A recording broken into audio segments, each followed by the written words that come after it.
dum, dum dum, diddle dum dum, diddle dum dum, diddle dum dum. There was a turtle by the name of Bert, and the turtle was very alert. When danger threatened him, he never got hurt. He knew just what to do. He'd duck and cover, duck and cover. He did what we all must learn to do. You and you and you and you, duck and cover.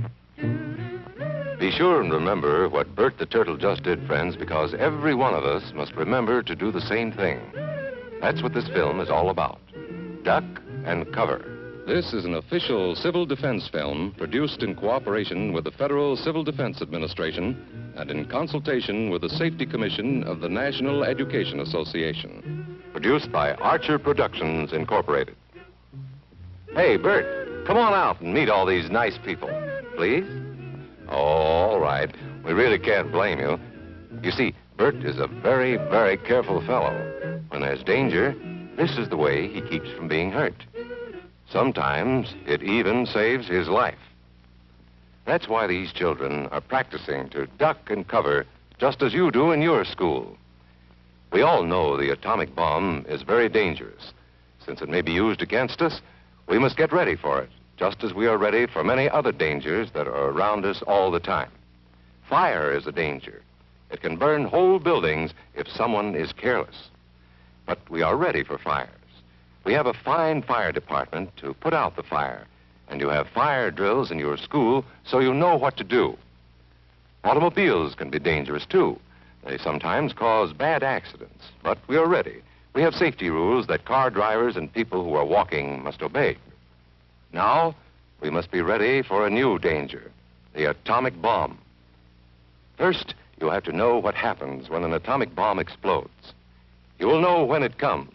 We hope it never comes, but we must get ready. It looks something like this.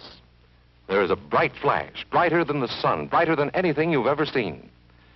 If you were not ready and did not know what to do, it could hurt you in different ways.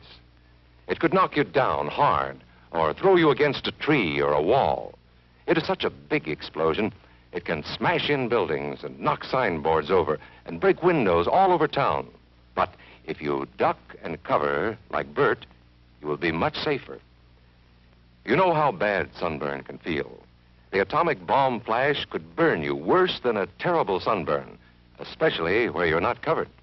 Now, you and I don't have shells to crawl into like Bert the Turtle, so we have to cover up in our own way.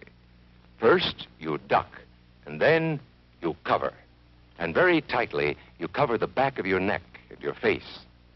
Duck and cover underneath a table or desk or anything else close by. In Betty's school, they are talking about the atomic bomb, too. Betty is asking her teacher, how can we tell when the atomic bomb may explode? And her teacher is explaining that there are two kinds of attack, with warning and without any warning. We think that most of the time we will be warned before the bomb explodes, so there will be time for us to get into our homes, schools, or some other safe place. Our civil defense workers and our men in uniform will do everything they can to warn us before enemy planes can bring a bomb near us. You may be in your schoolyard playing when the signal comes. That signal means to stop whatever you are doing and get to the nearest safe place fast. Always remember, the flash of an atomic bomb can come at any time, no matter where you may be. You might be out playing at home when the warning comes. Then be sure to get into the house fast, where your parents have fixed a safe place for you to go. If you are not close to home when you hear the warning, go to the nearest safe cover. Know where you are to go, or ask an older person to help you. You know the places marked with the S sign? They're safe places to go when you hear the alarm. If there is a warning, you will hear it before the bomb explodes. But sometimes, and this is very, very important, sometimes the bomb might explode without any warning. Then the first thing we would know about it would be the flash. And that means duck and cover fast, wherever you are. There's no time to look around or wait. Be like Bert. When there is a flash, duck and cover, and do it fast. Here are some older boys showing what to do if the flash comes when you are not in the classroom. This is what to do if you should be in a corridor. You duck and cover tight against the wall this way. Remember to keep your face and the back of your neck covered tightly. Try to fall away from windows or doors with glass in them. Then, if the glass breaks and flies through the air, it won't cut you. You might be eating your lunch when the flash comes. Duck and cover under the table. Then, if the explosion makes anything in the room fall down, it can't fall on you. Getting ready means we will all have to be able to take care of ourselves. The bomb might explode when there are no grown-ups near. Paul and Patty know this, and they're always ready to take care of themselves. Here they are on their way to school on a beautiful spring day. But no matter where they go or what they do, they always try to remember what to do if the atom bomb explodes right then. It's a bomb. Duck and cover.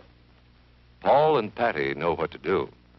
Paul covered the back of his head so that he wouldn't be burned, and Patty covered herself with the coat she was carrying. They knew how to duck and cover. They acted right away when the flash came. If they had been at this doorway when the bomb flashed, Paul and Patty would have ducked and covered this way, like this girl. Heavy doorways are a good place to duck and cover. She will be safer, too. Here's Tony going to his Cub Scout meeting. Tony knows the bomb can explode any time of the year, day or night. He is ready for it. Duck and cover. Atta boy, Tony. That flash means act fast. Tony knows that it helps to get to any kind of cover. This wall was close by, so that's where he ducked and covered. Tony knew what to do. Notice how he keeps from moving or from getting up and running? He stays down until he is sure the danger is over. The man helping Tony is a civil defense worker. His job is to help protect us when there is danger of the atomic bomb. We must obey the civil defense worker. We must know how to duck and cover in the school bus or in any other bus or streetcar. Duck and cover. Don't wait. Duck away from the windows fast. The glass may break and fly through the air and cut you. Sundays, holidays, vacation time, we must be ready every day, all the time, to do the right thing if the atomic bomb explodes. Duck and cover. This family knows what to do, just as your own family should. They know that even a thin cloth helps protect them. Even a newspaper can save you from a bad burn. But the most important thing of all is to duck and cover yourself, especially where your clothes do not cover you. No matter where we live, in the city or the country, we must be ready all the time for the atomic bomb. Duck and cover. That's the first thing to do, duck and cover. The next important thing to do after that is to stay covered until the danger is over. Yes, we must all get ready now so we know how to save ourselves if the atomic bomb ever explodes near us. If you do not know just what to do, ask your teacher when this film is over. Discuss what you could do in different places if a bomb explodes. Older people will help us as they always do, but there might not be any grown-ups around when the bomb explodes. Then, you're on your own. Remember what to do, friends. Now tell me right out loud. What are you supposed to do when you see the flash?